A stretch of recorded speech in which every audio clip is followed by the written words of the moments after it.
Hey guys, and welcome back to the Gerbil Vine. Thank you all so much for being here, for supporting and subscribing to our channel, and for commenting on our videos. We tried to reply to everyone in hopes of growing the gerbil community here on YouTube. If you haven't already, please make sure that you like and subscribe so that you never miss our uploads. You all really seem to enjoy our last video a couple months ago on setting up a gerbil tank, and it's about that time again to do another clean out. It's been about 8 weeks since our last one, and I'm excited to see what we can do different this time. So in today's video, we're going to be going over what you need to put in a gerbil tank, as well as some reasons why the items are beneficial to our gerbils. I just want to express to you all that this is my own opinion on what a gerbil tank needs, and while I always have gerbils' best interests at heart, you really can choose to set up your tank any which way works best for you and for your gerbils. Stay tuned until the very end for some cute footage of the gerbils exploring their new home. So we're going to begin by removing the gerbils first. I have this small tank over here that I'm going to put them in while I clean their large home. I'm not going to show the entire cleaning process as scooping and sifting the bedding really does take a good chunk of time. But as a rule of thumb, I usually try to keep at least 50% of their old bedding, provided that it isn't too soiled. This is probably the most important part of tank cleaning. Never dispose of all of their bedding. It's very important to keep a lot of their old bedding as gerbils use scent association. A new scent-free environment could be extremely stressful to them, and as a worst-case scenario could actually lead to a declan in your gerbils. Also, always save their nests if possible. So once you have your clean barren tank, the first step would be to create an underground world for your gerbils to explore. I like to place items and then dump the bedding on top of them, particularly if the items are heavier, such as wooden houses or logs. When it comes to hidey houses, this is often a debated topic. We all know that plastic houses are unsuitable, and I've come across some sources who advise that houses are not actually needed for gerbils if you have enough bedding in the tank. While I do agree with this, and I usually have a ton of bedding I put in, I find that they still like to have their little homes. I place 2 to 3 houses around different areas in the tank so they can pick and choose their own sleeping spots.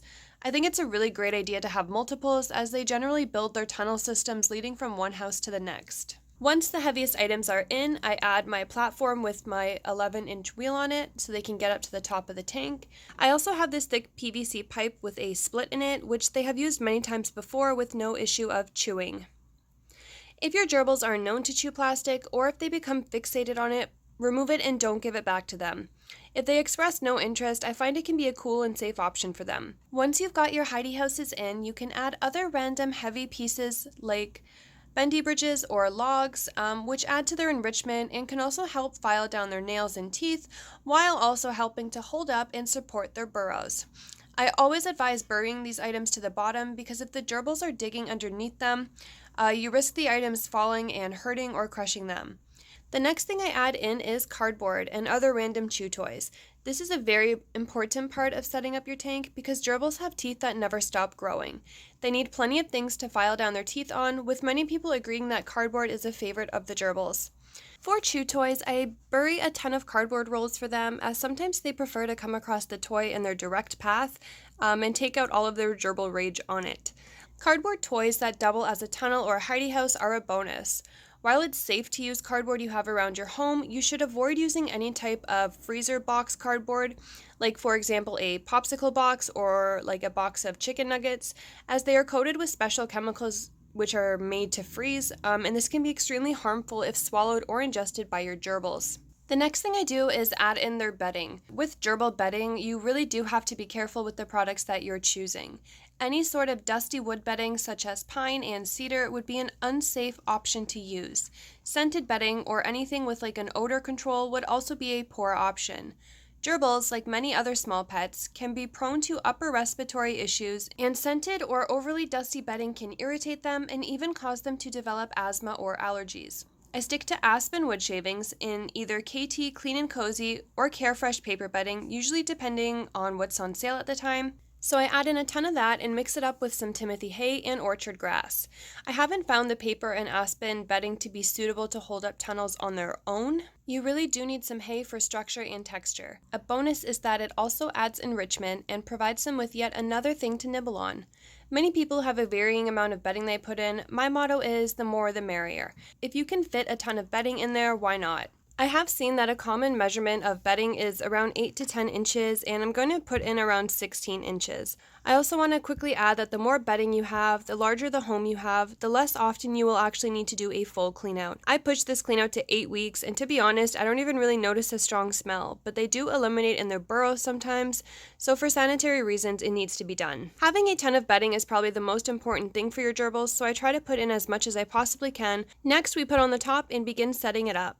The topper works strictly for enrichment purposes. It also allows me to have some control over the organization of the tank without taking away from their tunneling area. Because my topper has bars, I'm able to hang a couple cool toys from the ceiling for them, which is great as they don't really like to be out in the open. I try to clutter up the space as much as possible, adding some rocks, hides, and wood while still allowing them room to move freely. Next, I'm going to add in their sand. It's very important that you get a low dust, calcium-free sand. I also have this fancy-dancy glass bowl which I fill with loose coconut soil, and both of these items are a great enrichment addition. The sand stays cool and also provides a place for them to relieve themselves and roll around and clean their coats. The soil is a great enrichment addition as you can bury some treats in there for them, and they really love digging and finding them, so it gives them something different that they can do in their tank. Finally, I'm going to clean and replace their water bowl and bottle, which is something I do every day anyways. So with that, our video on how to set up a gerbil tank is done. There are many things that you can add to the tank, like hidey houses, bendy bridges, chew toys, and even natural logs and rocks. You don't have to add all of these things in. I like to put in a lot of different items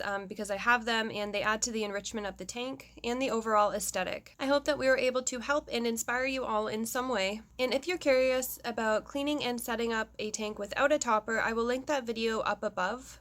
And you guys can go and check it out. If you guys feel like sharing, drop us a comment down below letting us know how and what you do when you clean your gerbil tank. If you have any questions at all, let us know in the comments and we will do our very best to answer them.